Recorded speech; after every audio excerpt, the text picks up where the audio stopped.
ಇತ್ತೀಚೆಗೆ ತುಂಬ ಟ್ರೆಂಡಲ್ಲಿರುವಂಥ ಟಾಪಿಕ್ ಅಂತ ಹೇಳಿದರೆ ಹಾರ್ಟ್ ಅಟ್ಯಾಕ್. ನಿಮಗೆ ಗೊತ್ತಿದೆಯಾ, ಕೊಲೆಸ್ಟ್ರಾಲ್ ಜಾಸ್ತಿ ಇಲ್ಲದೆ ಇರೋರಲ್ಲೂ ಕೂಡ ಹಾರ್ಟ್ ಅಟ್ಯಾಕ್ ತುಂಬ ಸರ್ವೇ ಸಾಮಾನ್ಯವಾಗಿ ಕಾಣಿಸ್ತಾ ಇದೆ. ಇದಕ್ಕೆ ಯಾರಿಗೂ ಗೊತ್ತಿಲ್ಲದೆ ಇರುವಂಥ 3 ರೀಸನನ್ನು ನಾನಿವತ್ತು ನಿಮಗೆ ಹೇಳ್ತಾ ಇದ್ದೀನಿ. ಮೊಟ್ಟ ಮೊದಲನೇದಾಗಿ ಸ್ಟ್ರೆಸ್, ಅನ್ಮ್ಯಾನೇಜ್ ಸ್ಟ್ರೆಸ್. ತುಂಬ ಜನ ಏನು ಮಾಡ್ತಾರೆ ಅಂದರೆ ಸ್ಟ್ರೆಸ್ಸನ್ನು ಹೇಳ್ಕೊಳ್ಳದೆ ಅಥವಾ ಒಳಗಡೆನೇ ಇಟ್ಕೊಂಡು ಒತ್ತಡವನ್ನು, ಅದರಿಂದ ಹಾರ್ಟ್ ಅಟ್ಯಾಕ್ ಆಗುವಂಥ ಸಂಭವ ಜಾಸ್ತಿ. ಎರಡನೇ ರೀಸನ್ ಅಂತ ಹೇಳಿದರೆ ನಮ್ಮ ನಿದ್ದೆ ಏರುಪೇರು ಆದರೂ ಕೂಡ ಅಥವಾ ಲಾಂಗ್ ಟರ್ಮಿಂದ ಇನ್ಸೋಮ್ನಿಯಾ ಇದೆ, ಇಲ್ಲ ನಿದ್ದೆ ತುಂಬ ಡಿಸ್ಟರ್ಬೆನ್ಸ್ ಇದೆ ಅನ್ನೋರಲ್ಲೂ ಕೂಡ ಹಾರ್ಟ್ ಅಟ್ಯಾಕ್ನ ಸಂಭವ ತುಂಬ ಜಾಸ್ತಿಯಾಗಿರುತ್ತೆ. ಮೂರನೇದು ಯಾವುದಪ್ಪ ಅಂತ ಹೇಳಿದ್ರೆ ಹಾರ್ಮೋನಲ್ ವೇರಿಯೇಷನ್.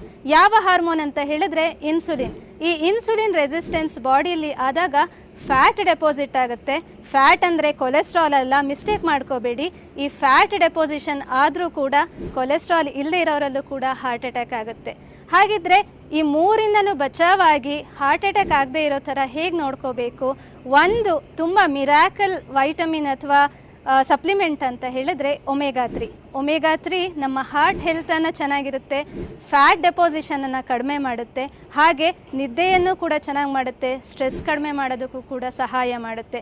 ನಮ್ಮ ಲೈಫ್ ಎಟ್ ನೇಚರಲ್ಲಿ ಒಮೆಗಾ 3 ಅನ್ನುವಂಥ ಸಪ್ಲಿಮೆಂಟು ನಿಮ್ಮ ಹಾರ್ಟ್ ಹೆಲ್ತನ್ನು ಚೆನ್ನಾಗಿಟ್ಕೊಳ್ಳೋದಕ್ಕೆ ಸಹಾಯ ಮಾಡುತ್ತೆ.